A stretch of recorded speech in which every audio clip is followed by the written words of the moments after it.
concerne le Liban et une question que j'adresse donc à M.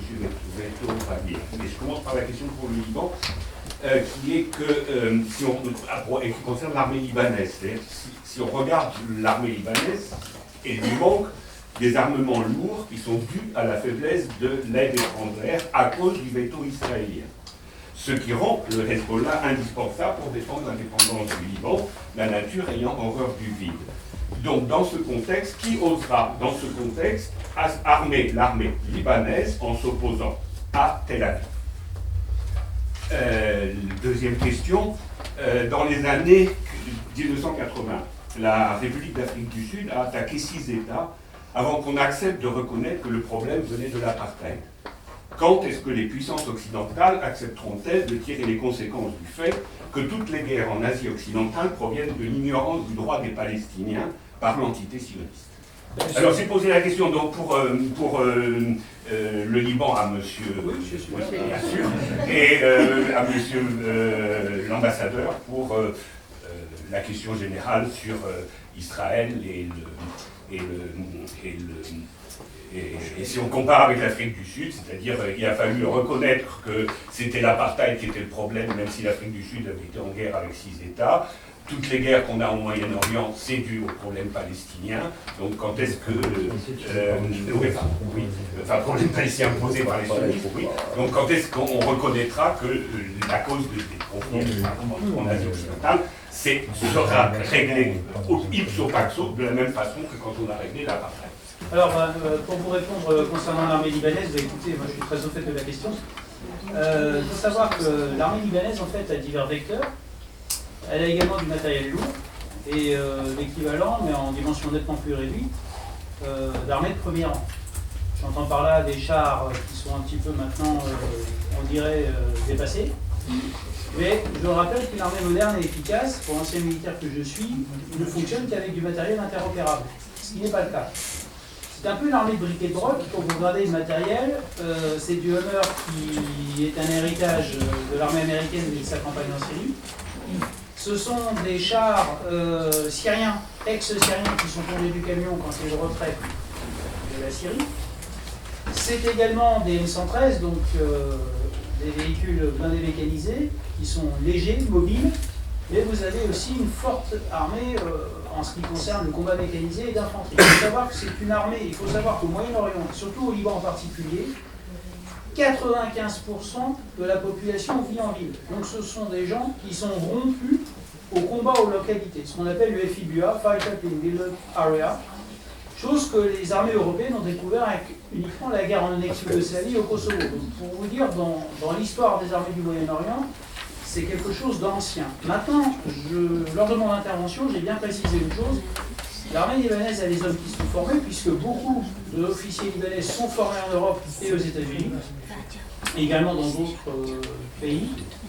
Ce qu'il faut retenir aussi, c'est que les vecteurs qui sont mis à sa disposition sont bien entendu payés, pas par le Liban, parce qu'il n'en a pas les moyens, mais par, je l'ai dit ce matin, par le canal principalement saoudien. En ce qui concerne le Hezbollah, pour résister au Hezbollah, il faut savoir que le Hezbollah a une logistique militaire qui est principalement faite à partir de l'Iran. D'ailleurs, même le matériel transite par la voie méditerranéenne, et je vais peut-être vous faire un petit peu sourire, c'est-à-dire sous les yeux d'Israël, directement. Et on sait pertinemment que les endroits de stockage sont connus. Je pense notamment, pour l'instant, Israël n'a pas encore attaqué certains entrepôts de l'aéroport de Beyrouth où sont stockés des missiles. Il faut le savoir, des missiles iraniens, je tiens à le préciser. En ce qui concerne cette affaire, tout est question de financement. Maintenant, l'armée libanaise, elle est un peu à l'image du pays, comme je vous l'ai annoncé tout à l'heure, elle est très divisée au sein des régions, au sein des généraux qui commandent, excusez-moi, les régions militaires.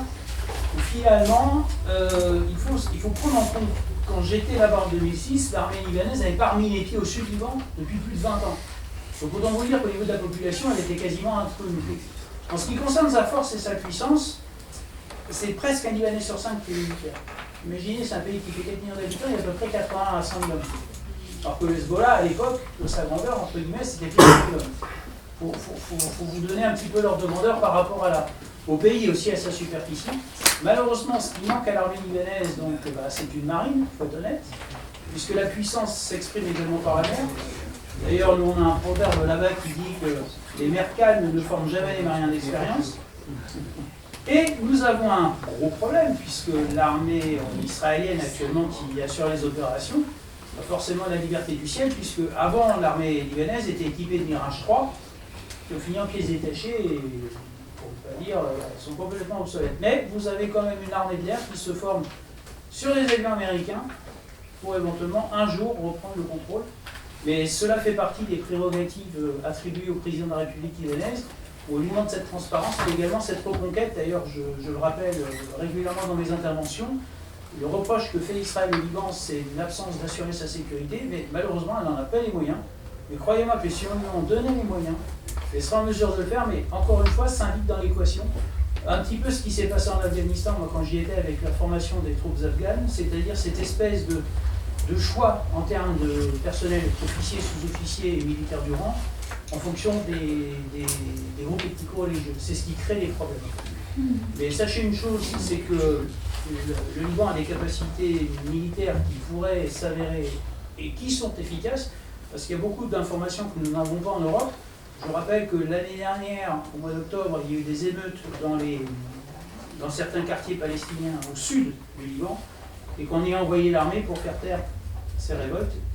Tout comme cela s'est passé également au nord du Liban il y a quelques années de ça, autour de 2004, si ma mémoire est bonne, avec Tripoli, où on a carrément tiré à l'artillerie de 155 en centre-ville, pour réduire la résistance. Donc autant vous dire que les compétences ne manquent pas, donc malheureusement les moyens financiers, mais je rappelle qu'il est difficile de demander à un pays qui est sous sanction économique, avec notamment les lois César, qui sont votées par les Américains, notamment la présidence Obama. Il ne faut pas oublier qu'également, et c'est là que le sujet devient un petit peu plus sensible, c'est que la France y participe à ces sanctions.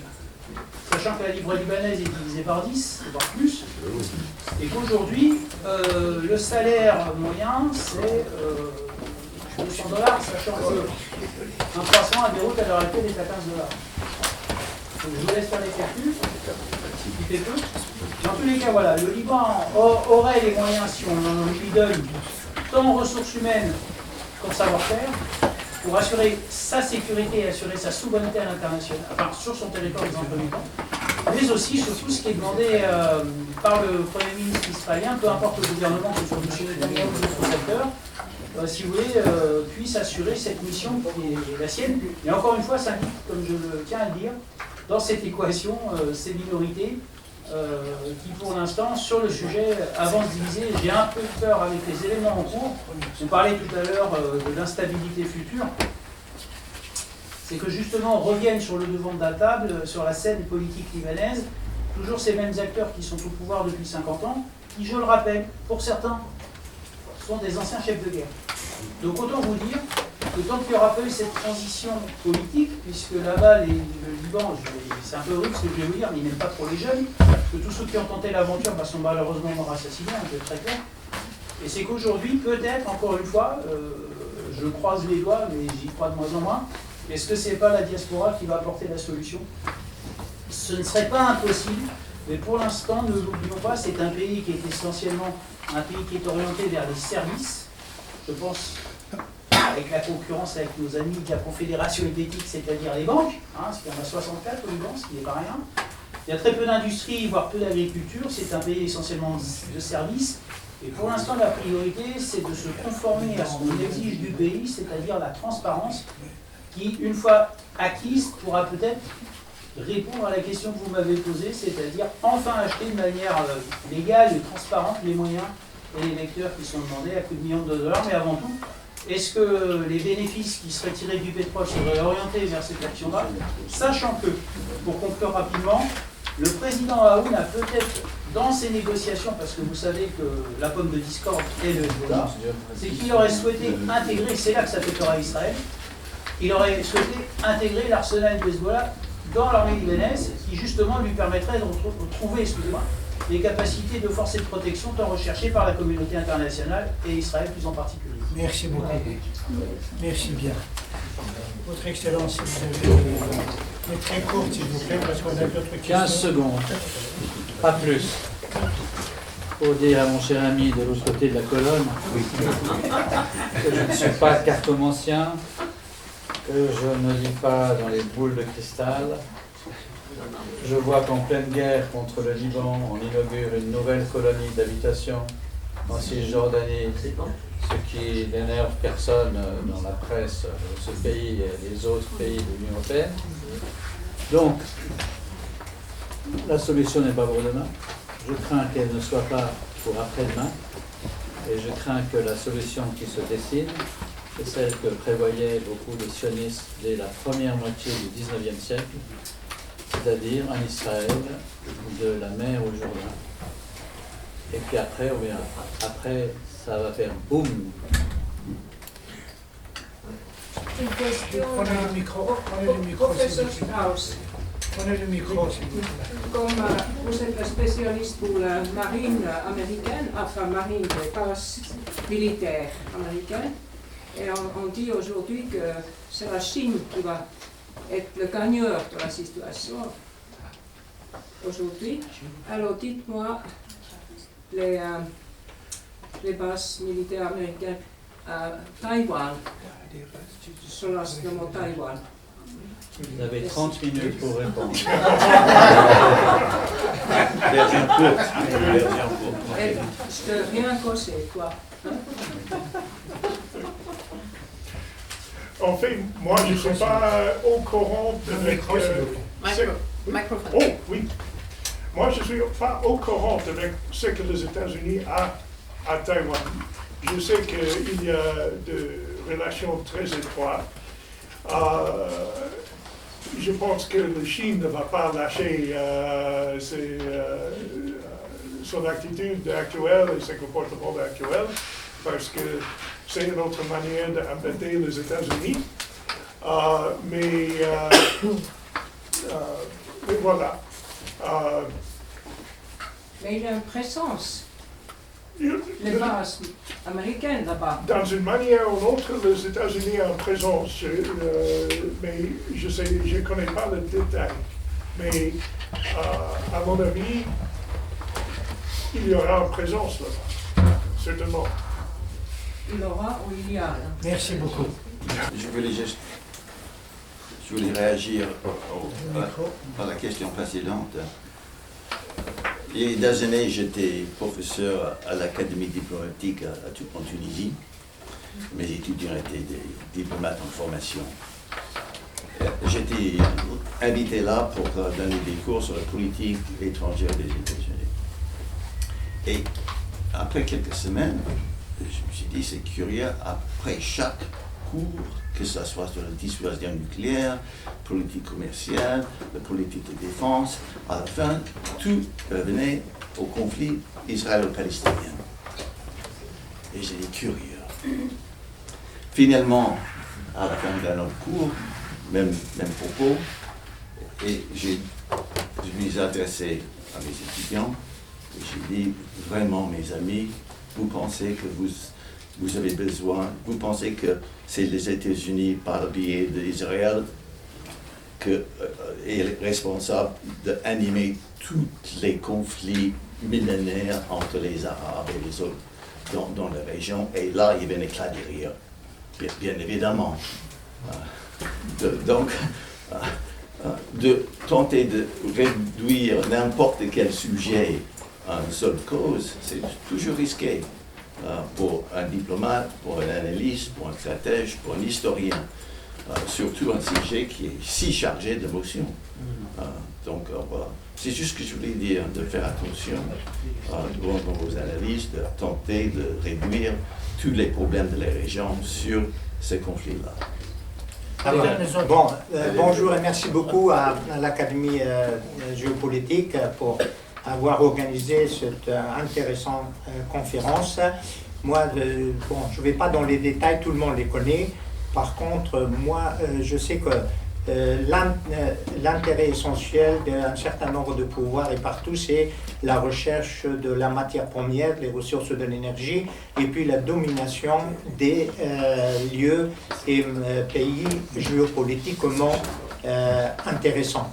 Alors, vu la situation actuelle, ma question est quelle position prendra l'Europe et qu'est-ce qu'il faut faire concrètement tout de suite et pas attendre et parler que des conséquences, mais pas des origines et de la solution.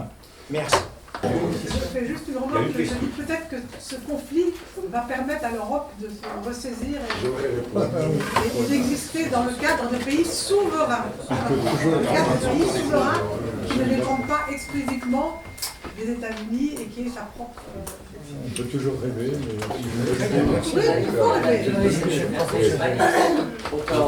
Bonjour messieurs, j'aimerais essayer d'apporter un élément de réponse très court effectivement, Monsieur le Président.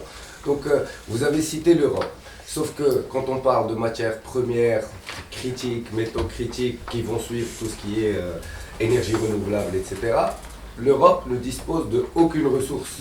Si elle en a, mais elle ne veut pas. Oui, mais non, laissez-moi juste une petite parenthèse. Les terres rares n'ont rien de rare, de façon générale.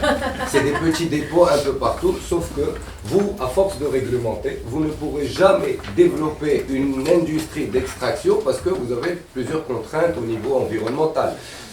Ce n'est pas juste ça le problème. Vous êtes déjà très en retard, vous, les Européens, donc juste pour être plus clair. Donc vous êtes en retard face à la Chine qui a développé des investissements en milliards pour développer les nouvelles routes de la soie, Belt and Road Initiative. Et il y a aussi les Américains qui viennent de s'allier au Maroc pour développer une autoroute maritime pour éviter les gros investissements qu'a choisi la Chine. Donc l'Europe, avec son passé colonial, je ne pense pas que ça va être un bon fit culturel. Donc ça sera tout. Merci bien. Déjà, merci beaucoup pour la parole. En fait, moi, la question que j'aimerais poser, on voit que ces derniers temps, l'opposante du Taïwan, l'une des figures la plus respectée, s'est rapprochée un peu de Xi Jinping au niveau de la Chine. Est-ce que c'est pas Taïwan est en train de se rapprocher à la Chine pour éviter aussi une guerre, ou bien est-ce que la Chine n'est pas en train d'obtenir ce que la Russie et les États-Unis n'ont pas obtenu sur le terrain militaire français? Merci bien. Écoutez, selon les renseignements dont nous disposons, de gens sérieux, de géopoliticiens sérieux, de la zone asiatique, la Chine continentale n'aura pas besoin militairement de s'accaparer de Taïwan pour une raison simple, c'est que donner 5-6 ans à Taïwan et ils auront un parti communiste au pouvoir. Affaire réglée.